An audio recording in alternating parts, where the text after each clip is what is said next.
working to expand and enlarge our self-discipline, or our capacity for self-discipline, there's things that we can do to help us make the most of what we currently have, and kind of tactics. And I talk a lot about, in my videos, in my blog, about gaining the tactical advantage in your life, setting the odds in your favor, never fighting that fair fight, and always having the playing field kind of tilted to your advantage.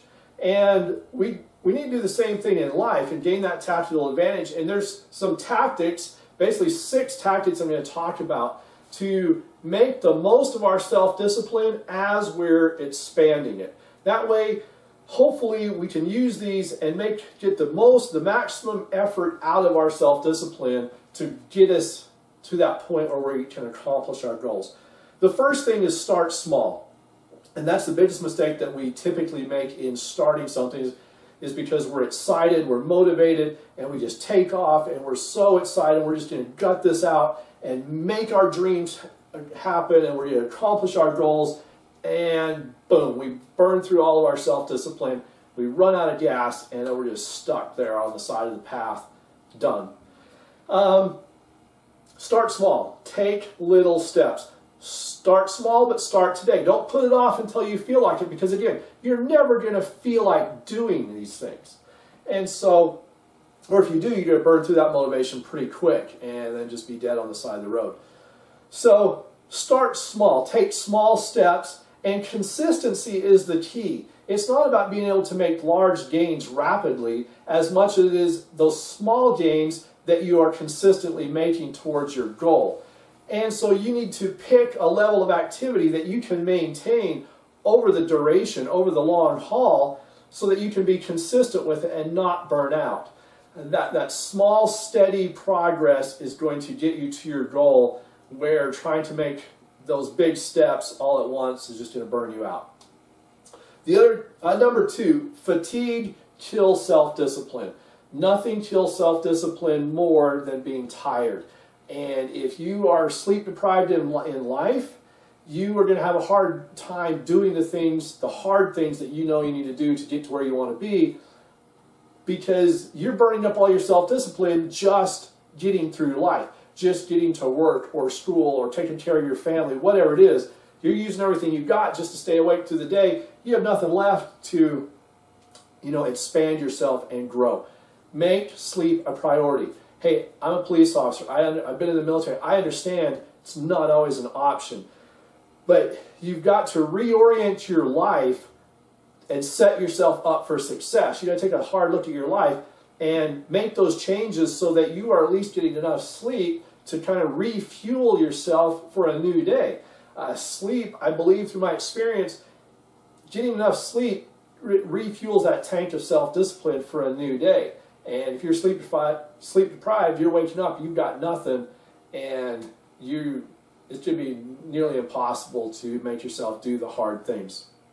Number 3, you need to schedule time, make an appointment with yourself to work on your goals. You need to set specific days and times of when you're going to work on your goals. The things that we do in life, we're very specific in. We usually have a calendar or goal or a schedule that we're following. That's why when you have to work in the morning, you get up and go to work. And on days that you don't have to go to work, you sleep in because there's no one making you do that. Well, there's no one really making you do that. On the days that you work, you're making yourself do it because you've already in your mind committed that, hey, tomorrow I have to get up at 4:30 in the morning and I have to go to work and I have to be on patrol at 6 a.m. in my city, or I lose my job, and I want to keep my job, so that motivates me to get out of bed at 4:30 in the morning. If it's a day off, I don't get out of bed at 4:30 in the morning, no way. And so it's the same with our goals.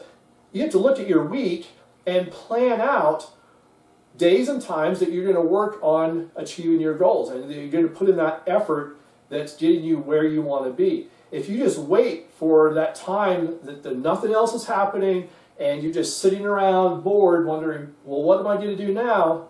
Oh, I think I'll work on my goals. No, that's not never going to happen.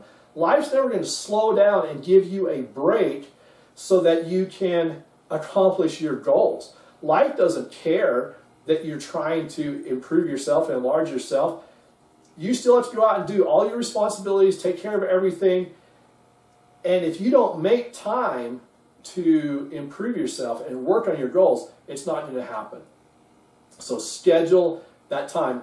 Every Sunday in my head, I look down through, I go through my week, and I put it in my schedule on my phone. These are the days that I'm going to CrossFit. These are the days that I'm going to work out. And these are the times, the sessions that I'm going to. Because after a 10-hour shift of dealing with whack jobs out on the street, I don't feel like going for an hour of pain and misery to get in better shape. Okay, I just don't feel like it. I feel like coming home, locking my door, and forgetting that the world exists. But that doesn't get me where I want to be. And so when I make an appointment with myself, on this day and this time, I'm going to CrossFit, I already know. I already know when I'm going. And it's much easier to get myself there because I'm already committed to going and doing it. What are your actions on contact? This is number 4, is your actions on contact, because, again, you are at war with yourself. You might be at war with other people who are trying to hold you back and hold you down. What are you going to do when you run into difficulty? Okay, you already know you're going to run into difficulties. Like in the military, you are on combat patrol, you're going to run into the enemy. It's going to happen.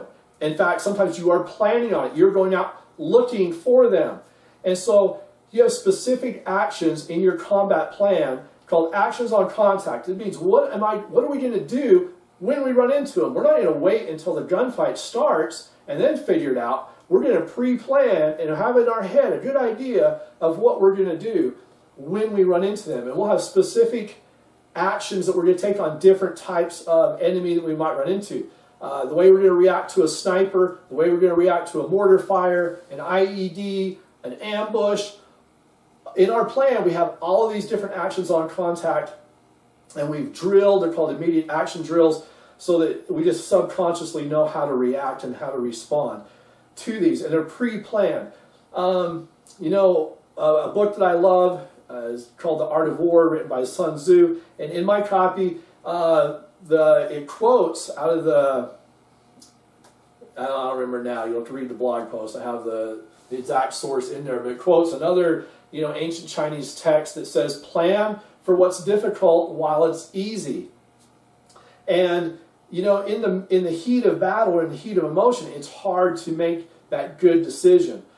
Recently, we were in my job, we went on a raid of 2 houses that were involved in a drug operation. There was kids in there, and we were going in to rescue the kids out of this operation. And we knew that there was guns in both these places, and it might turn out ugly. Well, so we pre-planned everything, every detail, every contingency. And I remember, we pulled up Google Earth and we said, if an officer gets shot and we need to call in a helicopter, call in a life flight, this field here is what we're going to use as the landing zone. And this is where we'll evacuate that casualty to bring in the helicopter. Because when your buddy's laying there, dying in your arms or bleeding out in your arms, you don't want to figure out where to bring in the helicopter. You want to know already ahead of time what we're going to do in that situation, because the emotion's running too high to make good decisions. So you make those good decisions ahead of time. And it's the same way in life. You know what you're going to run into, the difficulties that you're going to run into in accomplishing your goals.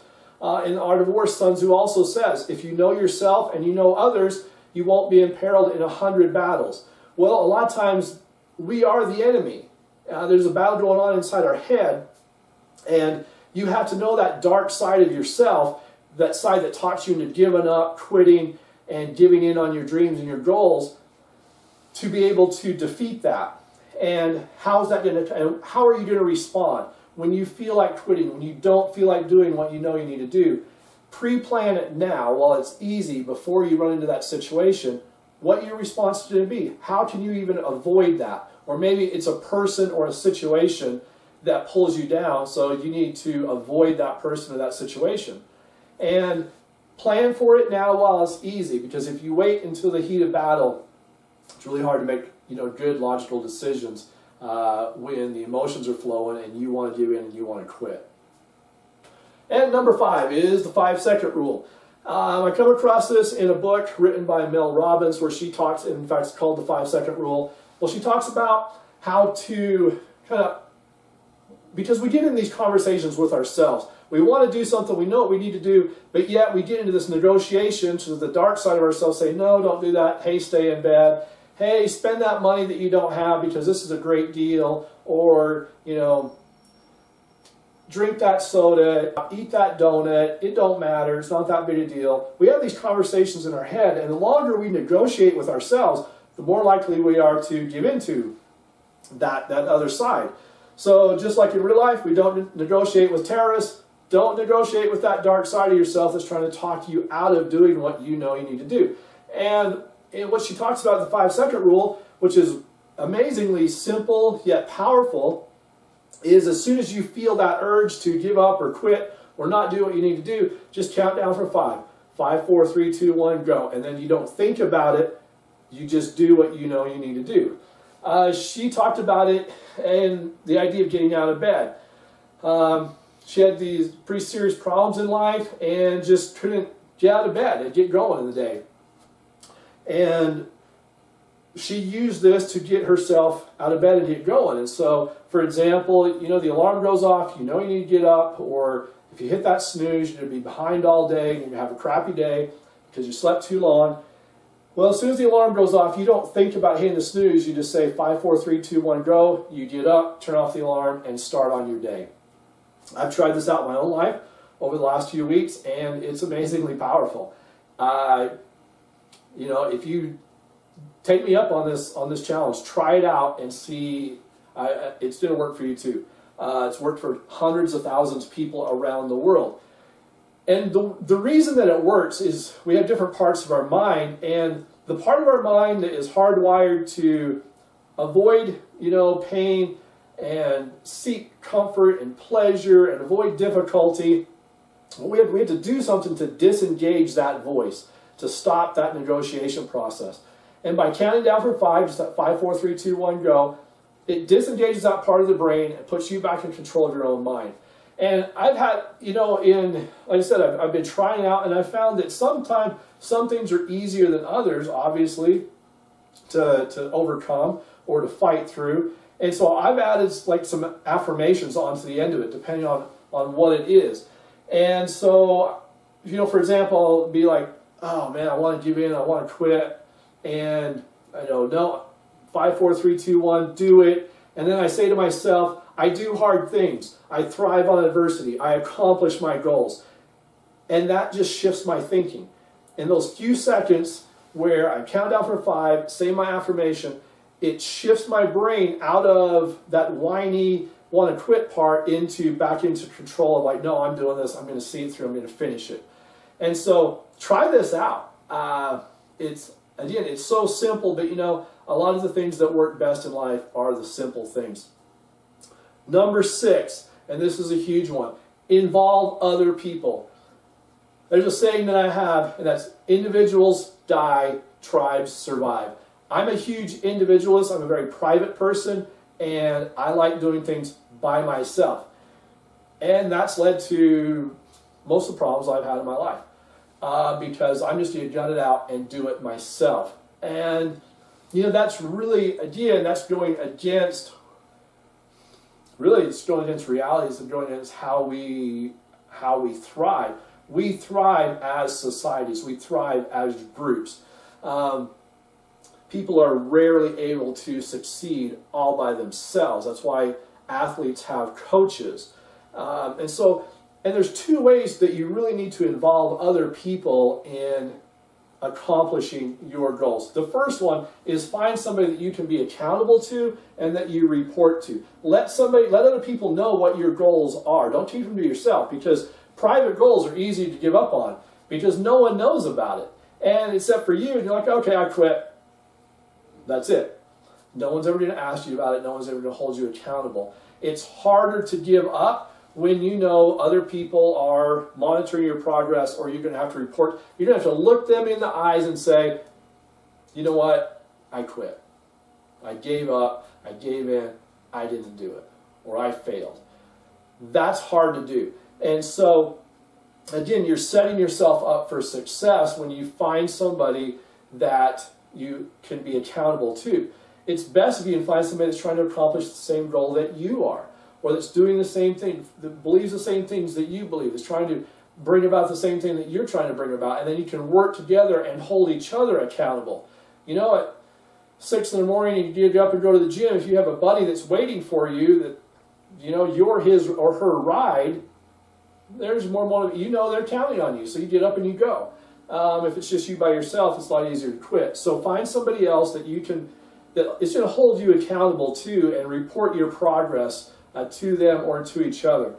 Now, the other thing to do, and this is powerful, it comes out of one of my favorite books called The Heart and the Fist by Eric Greitens.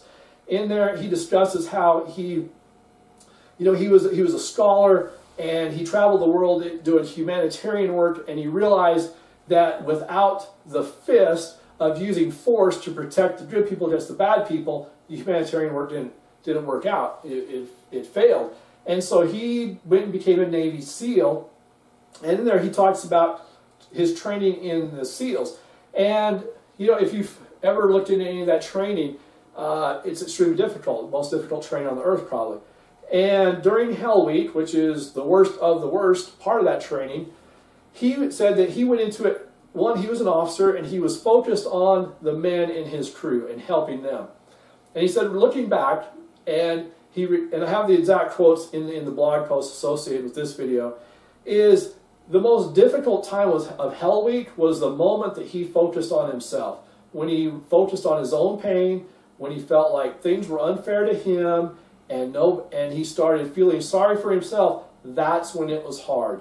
As long as he was focused on helping the other guys, he just flew right through. And so the other way to involve people in helping you accomplish your goals is you find some reason that your goal blesses the life of somebody else. Not just that that person is, that you're accountable to, but that your goal is helping somebody else. And they're depending on your success because they need what you're trying to do.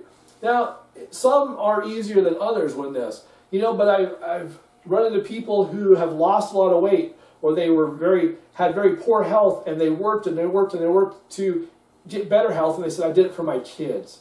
You know, that's what I'm talking about, is you find a reason to win, and you find and a lot of times that reason is somebody else, because you might give up on yourself, but you won't give up on those other people, and you will find and develop that strength within to keep fighting and to finally accomplish your goals. So again, 6 tactics to make better use of the self-discipline that you have, and by doing that, it's going to increase your capacity, and you're going to have more self-discipline, and that's just going to be a positive cycle that's going to lead you to your goals. Try it out. Let me know, comment. Let me know how this is working for you.